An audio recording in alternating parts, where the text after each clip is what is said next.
Good morning. My name is Grant Kramer, and I'm a professor at the University of Nevada, Reno.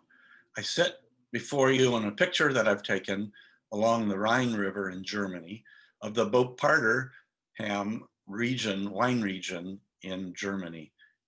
It's a beautiful area. I highly recommend visiting it, particularly on a lovely boat ride down the Rhine River. These slopes, these grapes, these Riesling grapes are being grown on 70% slopes, very, very steep and very impressive. Here's a little shot of the name if you want to see it. Very, very beautiful. Today, I'm going to be talking to you about how to plant grapes. Okay, so the very first thing that we should start thinking about when getting ready to plant is to order our vines. And waiting till the last minute to order our vines is much, much too late because most of the nurseries will have completed all their orders and have predetermined the vines that they have to other people.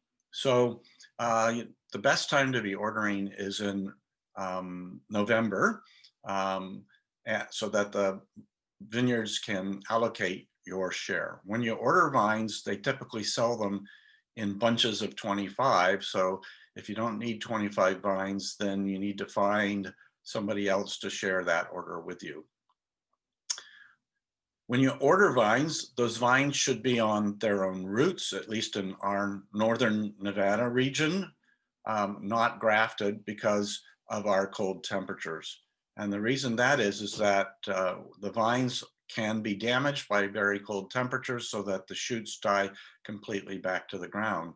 If that should happen, then there'll be regrowth from the roots, which in this case, if it's on rootstock, will provide you with the rootstock genotype and not the scion genotype that you want with the fruit that you desire. On the other hand, if you're in the south, this is not an issue, but this is something to consider in the north. Why would you grow grapevines on rootstock? Because of phylloxera. This is a pest that attacks the root system. In our wild and native rootstock are resistant to it, but the vinifera genotypes that we want to grow for grapes are sensitive to it. Eventually, we may get phylloxera in our area, but for the moment, we do not have phylloxera in the area. And so it is safe at this point in time to plant vines on their own roots. This is a common practice in Washington, but about half of the state of Washington now is infected with phylloxera and they're having to go over to rootstock. When you order vines, make sure you're ordering certified vines from a reputable certified nursery. So certified means that they're certified that they're virus-free. They've been tested over several years to be sure that those vines are virus-free. We do not want to be bringing virus into the state that will then reinfect or go spread to other vines that are already existing here. Okay, some certified nurseries that we've used in the past in California, there's the Duarte Nursery and the Vintage Nurseries. In Oregon, there's the King Estate Nurseries. In Washington State, which there are more nurseries than I'm referring to here. I'm just referring to the ones we've used. There's Inland Desert Nursery. And Washington is generally a preference for us because the climate in the north of Nevada is very similar to the Washington State climate.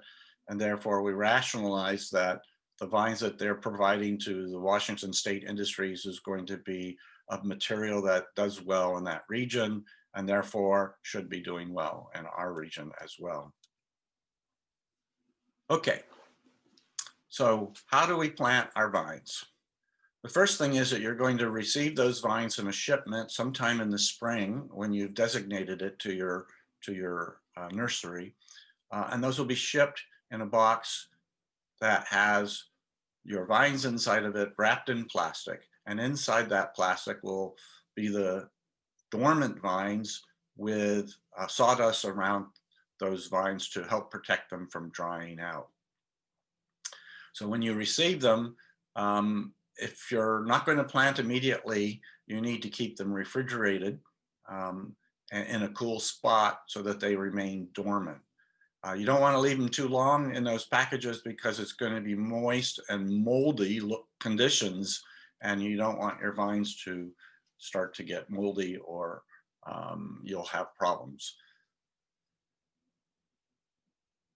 Once you are ready to plant, then you want to soak those vines in a bucket of water for at least 3 to 4 hours to allow those roots to get fully rehydrated and the vines to get fully rehydrated so that they're ready to go when you plant them in the soil. I do not recommend that you leave them in for 24 hours or longer because grapevines are very sensitive to anoxia or waterlogging, in which they become oxygen deficient in the root system, and that's going to hurt the vines in terms of getting started in the vineyard. You may need to trim your vines if they're too large, but in general, I try not to trim my vines because you're removing material that has a lot of stored carbohydrate in it, which is going to help your vines get started. But you do see recommendations, as you see in the picture down below, in which people are recommending that you trim. It depends on the size of your holes. If your holes are large enough, then I would recommend leaving as much root material on there as possible. And when you plant that in the hole, you want to not plant them too deeply, but you want that hole to be big enough and have loose dirt around it so that those roots can grow into it very easily. So you spread out your roots in that hole, and you cover that hole back up with soil, but you want to leave on the shoot the 2 to 3 inches above the soil. You want to have your buds placed just so high. And then when you plant, ideally you plant in early spring or late winter, when the conditions are still cold enough that the vines aren't going to grow.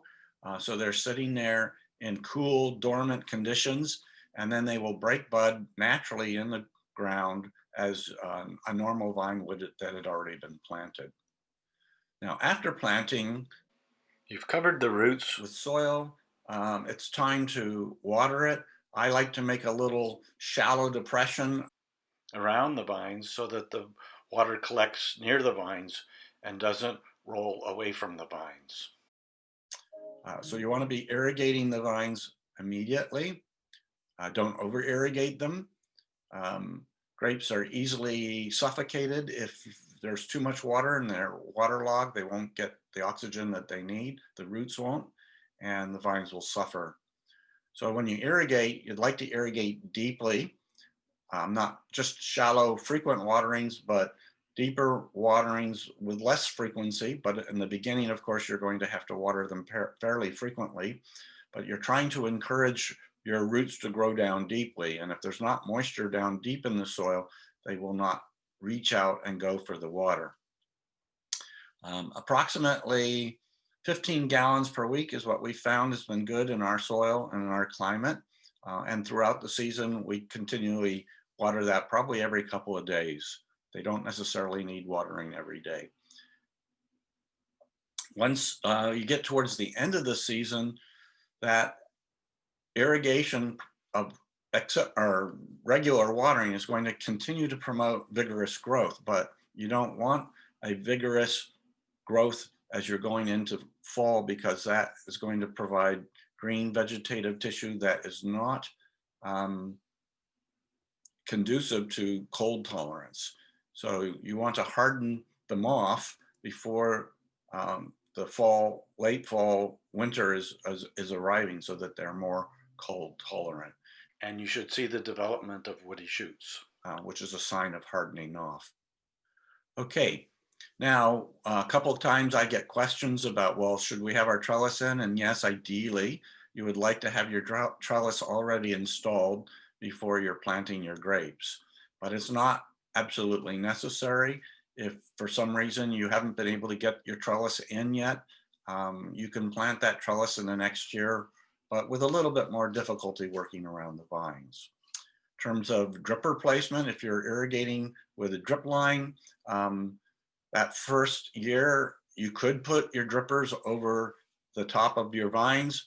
However, you do not want to continue to drip irrigate over the vines in the subsequent years, as that will start to promote root rot and be damaging to your vines. So alternatively, what you can do is you can place your drippers to the sides of your vines, approximately 2 feet on each side, um, and then add or put spaghetti tubing on the ends of those drippers, and that spaghetti tubing will then, you can point them towards the vine in the first year, and then in the second year you can remove the spaghetti tubing and spread the irrigation zone to a wider distance from the vines, and this will promote root growth, establishment, and development. Okay, that will do it for today, and I want to thank you for listening, and I'll talk to you soon. Bye.